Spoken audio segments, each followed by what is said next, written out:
There's a well-known analogy about a frog in slowly boiling water. The heat rises little by little, so it stays, it adjusts, it tolerates. It doesn't see the danger while it's happening.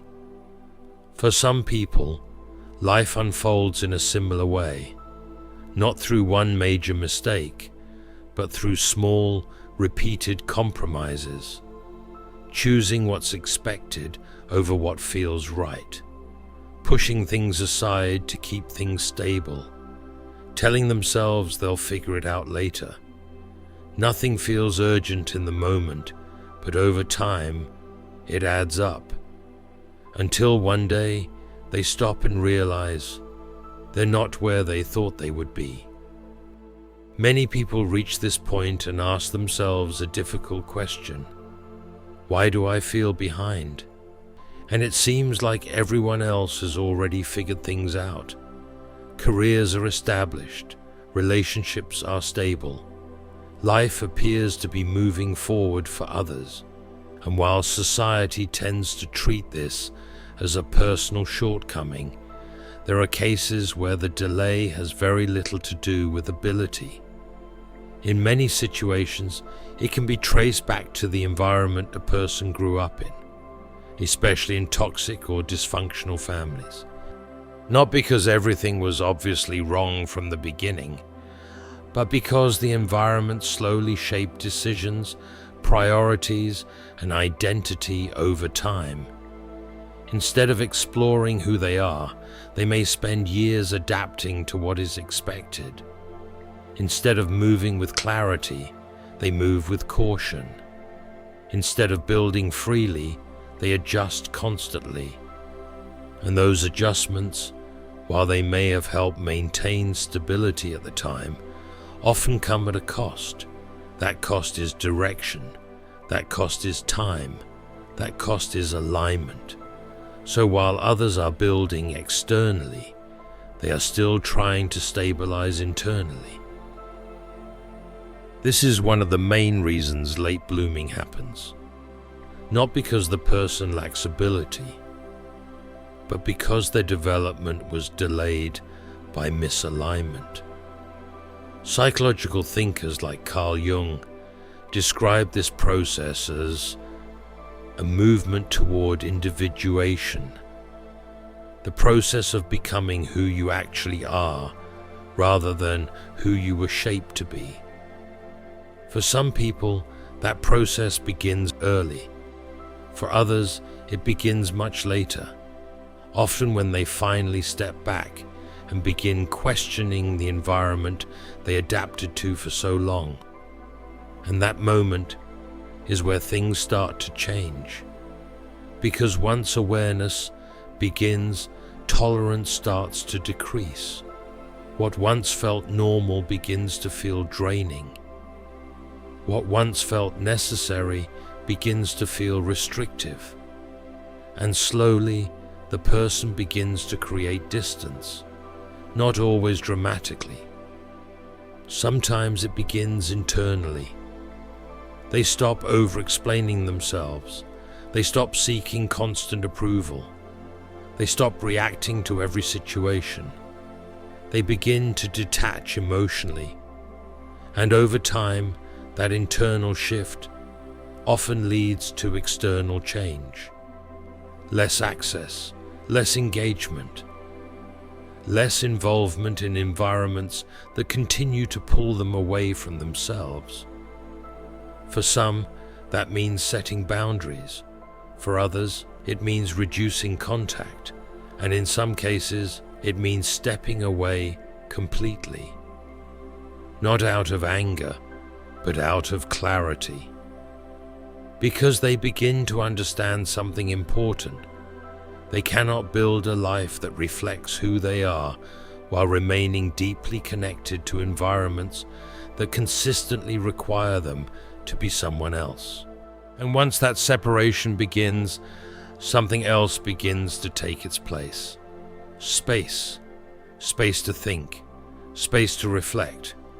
To understand themselves without interference. And this is where late blooming truly begins. not just externally, but internally. At a certain point, something begins to shift. The person starts to recognize patterns in their own behavior. They begin to understand why certain environments drain them and why others feel natural. They stop making decisions purely based on external reward and begin prioritizing alignment.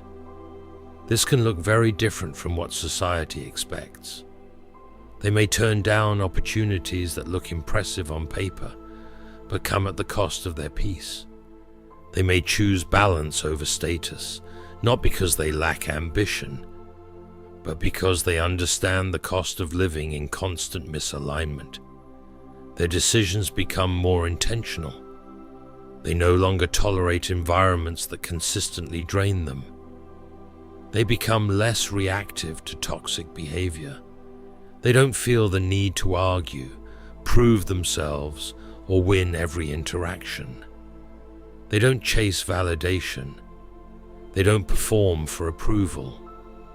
Instead, they move with a quieter kind of confidence. They are more willing to express their perspective without fear of rejection. Not in a confrontational way, but in a grounded, self-assured way. They become selective with their energy, selective with their time, selective with the people they allow into their life. And with that selectiveness comes a deeper shift.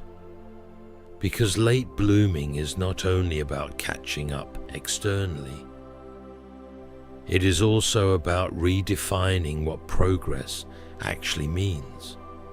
At some point, the person begins to realize they may have been waiting for a moment that doesn't really exist, a moment where everything is finally in place, where they feel completely secure, completely fulfilled, completely caught up. But life doesn't work that way. So the perspective begins to change. Instead of asking, "Why am I behind?" they begin asking, "What can I build from here?" They start valuing their journey, not just for where it leads, but for what it has already taught them. They begin to appreciate time differently, not as something they are losing, but as something they are finally using. They invest more energy into things that feel personally meaningful. They stop postponing their sense of fulfillment to some distant future, because they begin to understand. There is no final point where everything suddenly feels complete. There is always another goal, another level, another expectation. So instead of chasing a perfect future, they begin creating meaningful moments in the present, through clarity, through appreciation, through how they choose to live day by day. This in itself is part of late blooming, not just building a life externally, but finding a sense of peace within it. And once that foundation is in place, something important happens. Progress begins to accelerate. Because once a person understands themselves, they stop wasting energy trying to fit into spaces that were never meant for them. They begin moving with direction, not urgency, not pressure, but clarity. And clarity is efficient. From the outside, it can look like they suddenly caught up. But what's really happening is that they finally reached a point where growth became possible. And that distinction matters, because many late bloomers carry unnecessary pressure.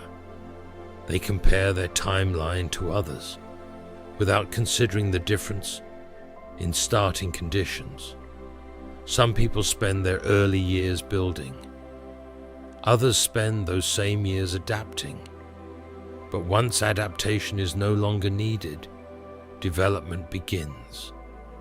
And when it does, it often happens with depth, with awareness, with intention. So being a late bloomer does not mean you are behind. It may simply mean you stayed in the water longer than you should have, and the moment you step out is the moment your life actually begins.